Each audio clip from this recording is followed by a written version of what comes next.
이야기를 통해 수학의 재미를 찾아보는 수다학입니다. 우리가 아이들 생활에서 수학만큼이나 또 강조하는 것이 바로 독서가 아닐까 싶은데요.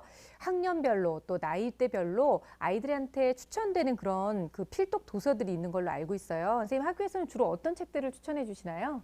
네, 다양한 책이 많은데요. 한때 그 고전 읽기가 열풍이 분 적이 그렇죠. 있었어요. 네. 근데 고전은 어휘가 굉장히 풍부하기 때문에 아이들이 읽었을 때 어휘력이 상승되면서 더불어 상상력이나 논리력, 인성까지 함량할 수 있기 때문에 이 고전들을 많이 읽었었는데요.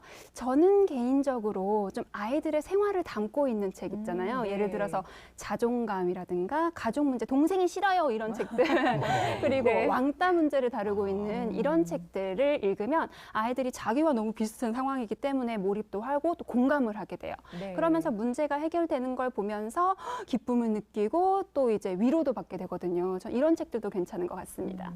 아, 이번에는 이민아 선생님하고 네. 제가 마음이 좀 통하지 않은 것 같아요. 왜요? 방금 그 책 얘기를 쭉 하셨는데 네. 혹시 그 리스트에 삼국지는 없습니까? 아, 제가 통하고 싶진 않은데 고전이죠, 삼국지가. 예, 예. 그렇죠. 삼국지도 전략이 많이 들어가 있기 때문에 아이들이 선생님 이거 읽으니까 뭔가 똑똑해진 것 같아요. 이런 말들을 하죠. 아, 근데 이렇게 얘기를 하는 거 보니까 오늘의 주제는 삼국지랑 관련이 있군요. 딩동댕. 세상에 어떻게 하셨어요? 제가 전혀 내색하지 않았는데도 와. 너무 수가 빤히 보여요. 야, 어떻게 명 보면 좋아. MC입니다, 명 MC. 제가 그 수학 비하인드 뉴스를 이렇게 준비하면서 네. 이제 아이들의 필독서를 이제 읽기 시작했어요. 뭔가 찾아내려고. 그러다가 삼국지를 보면서 이거다. 아, 그래서 제가 이 삼국지를 오늘 여러분들에게 보여주려고 준비를 해왔습니다. 그렇군요. 네. 어떤 내용일지 자, 수학 비하인드 뉴스 만나보시죠.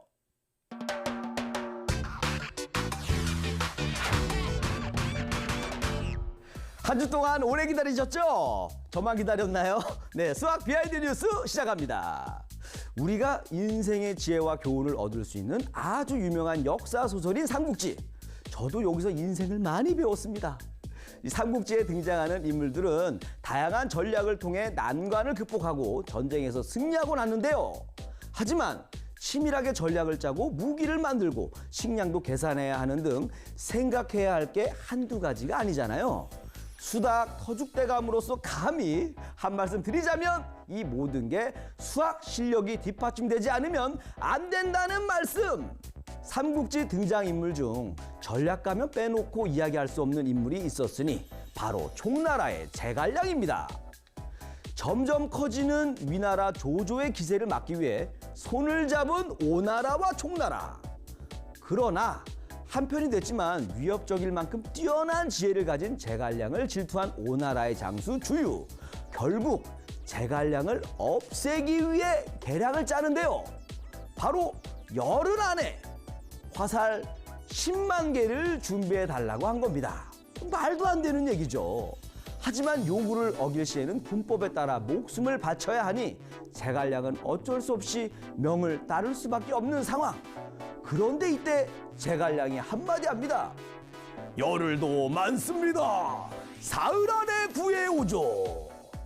제가 옆에 있었으면 뜯어 말릴 판입니다. 그렇게 하루 이틀 시간이 지나갔건만 큰 소리 친 게 무색할 만큼 아무런 움직임도 보이지 않은 제갈량. 그러다 사흘째 되던 날 갑자기 미리 준비한 배 20척의 군사들과 건초더미를 싣고 조조군의 진영 가까이에 다가가선 북을 치고 고함을 지르며 조조군을 혼란스럽게 만들었습니다. 그랬더니 무슨 일이 벌어졌을까요? 조조군이 마구잡이로 쏜 화살이 배에 있는 건초더미에 박히면서 10만 개의 화살을 손쉽게 얻을 수 있었던 겁니다. 야, 조조가 똑똑한 사람인데 제갈량한테 당했네요. 제갈량의 전략 속 비밀의 열쇠는 다름 아닌 안개 낀 날씨를 예측한 수학적 분석. 그런데 신이 아닌 이상 사람이 날씨를 원하는 대로 바꿀 수는 없었겠죠. 계절마다 날씨를 자세히 관찰하고 이를 통계학적으로 분석. 그 결과를 바탕으로 안개가 낀 날을 정확하게 예측할 수 있었던 겁니다. 안개가 자욱하게 끼어 있으니 당연히 조조군의 눈을 속일 수 있었겠죠. 수학적 사고력을 통해 위기를 돌파할 수 있었던 제갈량. 이걸 보고 있을 수학 친구들 사고력이 쑥쑥 자라나는 소리 여기까지 들립니다. 지금까지 수학 비하인드 뉴스 김일이었습니다.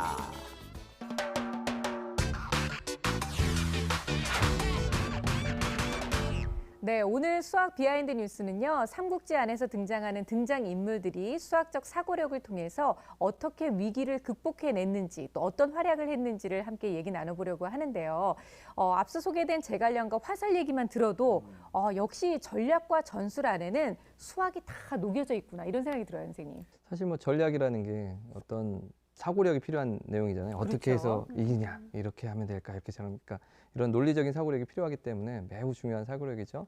그래서 여기에 우리 삼국지에서 무기 체계를 또 빼놓을 수 없는데 그 유명한 그 무기들 이름이 있습니다. 관우하고 장비에는 그 이름이 있잖아요. 청룡언월도 관우의 무기, 예, 장비의 무기 장팔사모 이렇게 있는데 장비의 키가 8척이고요. 관우의 키가 9척이에요. 근데 네. 그 척이 23cm 정도 되거든요. 그러니까 관우는 한 2m 7cm 정도. 예, 그리고 서장훈 씨 정도. 예, 그러네요. 엄청나네요. 예, 그리고 장비는 184cm 정도 와. 이렇게 나오는데 굉장히 크다고 할 수 있죠. 관우는 그 당시에 농구 선수를 했어서도 성공했겠네요. 뭐래도, 네. 그래서 이 관우의 청룡언월도는 무게가 82근이라고 그랬는데 그 단위가 600g은 아니고요. 그 당시는 한 네. 예. 깜짝 놀랐어요. 저 지금 한 근에 우리 보통 예. 600g이라고 생각하니까. 비기본 단위를 그때 당시는 한 220g 정도를 잡았나 봐요. 그래서 계산을 해보면 한 18kg 정도 나오니까 그것만 해도 굉장히 그렇죠. 한 번 휘두를 때마다 중간을 잡고 휘두르면 한 3.5마력 정도 나온다고 하더라고요. 그래서 1마력이 1조 동안 75kg을 말이 끄는 힘 정도 되거든요. 근데 이제 끝에 잡으면 더 또 크니까 이게 70마력, 끝에 잡으면 70마력. 네. 그럼 이제 70하고 75를 곱해야 돼요. 그러면은 이게 77은 49, 7호 35, 5250kg의 네. 힘이란 말이에요. 이게 굉장한 힘이죠. 정말 강력한 무기를 썼다고 할 수 있습니다.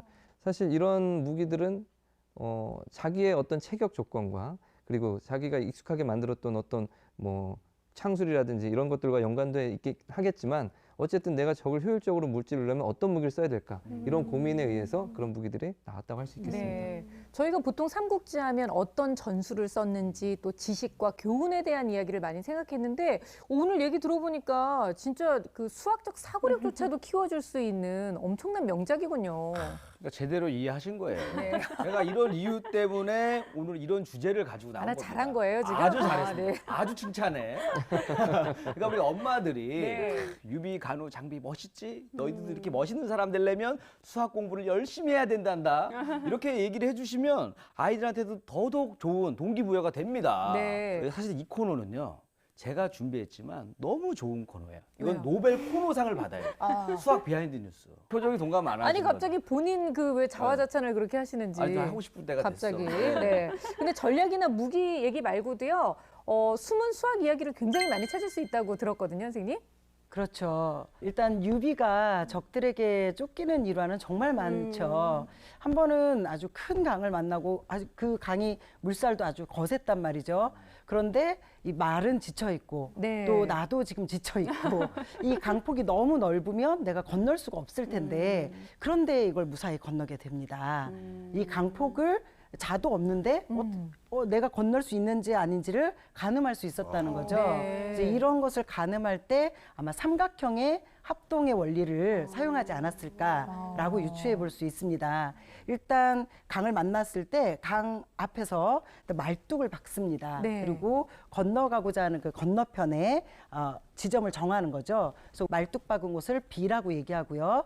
건너편을 A라고 둘 수 있습니다. 그래서 B에서부터 강을 따라 내려갑니다. 그래서 일정한 지점에 D를 잡아요. 네. 그러면 D에서 A까지 비스듬하게 각도가 생기겠죠. 그래서 A, D, B 각도만큼 육지 쪽으로 똑같은 각도가 되도록 선을 또 이렇게 쭉 내려주는 거죠. 네. 그럼 이제 그 선과 A에서 말뚝 B를 거쳐서 그 내린 선하고 만나는 지점을 C로 잡습니다. 자, 이랬을 때 삼각형 ABD와 CBD는 합동이니까 육지에 있는 BC의 길이를 재어서 AB의 거리를 알 수 있게 되는 거죠. 네. 선생님 얘기 듣고 있으니까 예전에 그 고3 수학 시간 때가 생각이 딴 생각을 많이 했던가. 그 강가를 못 건너고 전 빠졌어요, 지금. 듣다가. 난 빠질래 하고 빠졌는데. 근데 선생님 얘기 듣다 보니까 아니 아까 그 당시에는 뭐 정확한 자도 없고 각도기도 없을 텐데 좀 너무 앞서가신 거 아니에요? 그 당시에는 없었을 텐데.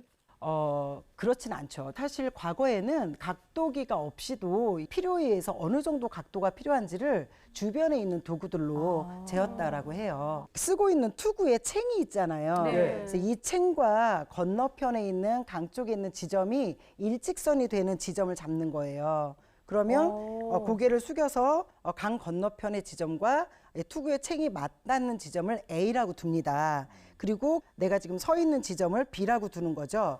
그래서 이 B 지점으로부터 뒤로 또 쭉 가면서 B 지점과 투구가 또 이렇게 맞도록 방향을 잡아줍니다. 그러면 그렇게 서 있는 곳을 이제 C라고 두는 거예요. 자, 그랬을 때 D, A, B하고 E, B, C는 각이 같아져요.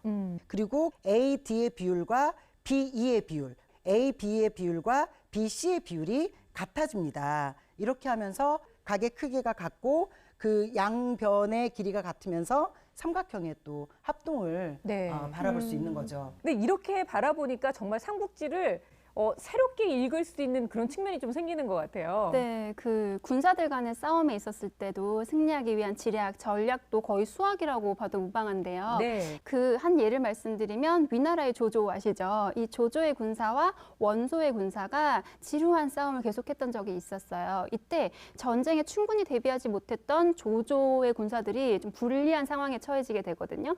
이제 사기도 떨어지고 식량도 없어지는 거예요. 그때 이제 상대방 군대에 속해 있던 허유라는 조조의 옛 친구가 나타나서 아주 고급 정보를 주게 되는데 네. 뭐라고 하냐면 그 원소군의 식량을 실은 수레가 오고 있다. 그런데 그 군량 창고가 방비 좀 서술하다라는 이야기를 하게 돼요. 자, 그때부터 조조는 무슨 생각을 했을까요? 자, 이걸 어떻게 쳐들어가면 좋을까? 언제 쳐들어갈까? 요런 전략을 짜게 되는 네. 거죠. 그래서 밤에 가자. 밤에 가서 급습을 하자라는 전략을 짜게 되고 그렇게 실시를 해서 결국 그 식량 창고를 털게 돼요. 승리를 하게 되는 거죠. 네.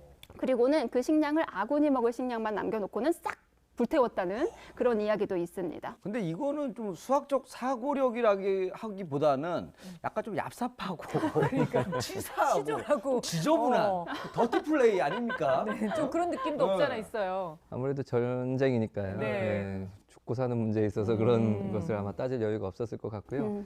사실 어떤 문제를 해결하는 데 있어서 문제 해결 전략이 사실 수학적 해결 전략과 맞닥뜨리는 부분이 많습니다.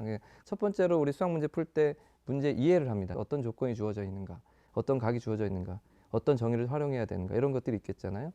그러면은 아까 그 예를 들어보면 동료의 첩보를 통해서 식량을 실은 수가 오고 있다. 상대방의 경비는 허술하다는 정보를 얻었잖아요. 그래서 이제 문제를 이해한 거예요. 그래서 이제 문제를 푼다면 이제 수학에서는 유사한 문제를 풀어봤던 것 혹은 예전에 어떤 추론했던 것 그리고 극단적인 경우 이런 것들을 생각해서 문제를 해결하거든요.